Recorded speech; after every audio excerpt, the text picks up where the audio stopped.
জামাত যা করলো আমার বোনের সাথে, আমি কোনোদিনও বাংলাদেশকে ক্ষমা করবো না।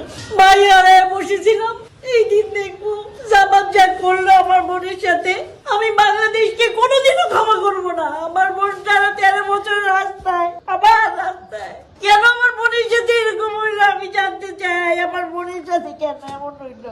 আমি তো আরমানকে আমার ভাই মনে করছি, সুমনের ছোঁয়া পাইছি আরমানের কাছে।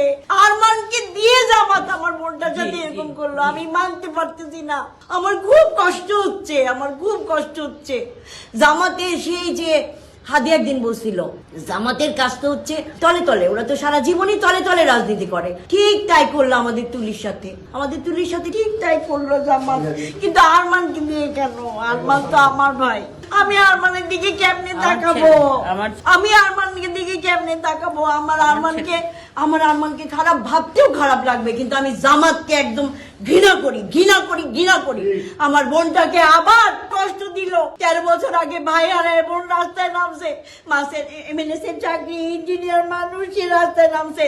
আবার আমার ভাই বোনটার সাথে ঠিক এক ব্যবহার হইলো। ফ্যাসিস্টের চেয়ে তো কম না এরা, ওরা অনেক খারাপ করলো। যা করলো আমার বোনটার সাথে অনেক খারাপ করলো, অনেক খারাপ করলো, অনেক খারাপ করলো। আমি না কথা বলতে পারতাম, আমরা চলতে পারতেছি না। কেন কেন এতগুলি বাচ্চা রক্ত দেওয়ার পর আমার সন্তান সম বাচ্চাগুলি ট্যাঙ্কের উপর থেকে ফের চোখে বসে বসে দেখতাম ফেলে দিল। তখন ভাবছিলাম যে আল্লাহ আল্লাহ আল্লাহ, দেশটা বুঝি একটা সুন্দর একটা দেশ হবে, হলো না তো। আমার মনটা যদি যা হলো ঠিক হলো না, জামাত ঠিক করলো না, জামাত ঠিক করলো না, জামাত ঠিক করলো না।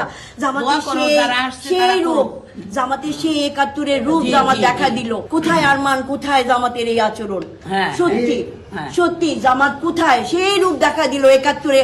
সেই ঘরে ঘরে ঢুকে মেয়েদের ধরে নিয়ে যাওয়া, আমার বাবার ঘরে 3 বার আর্মি পাঠানো, সব বুদ্ধিজীবীদের ধরে মারা, ঠিক এক কাজ জামাত শুরু করে দিল।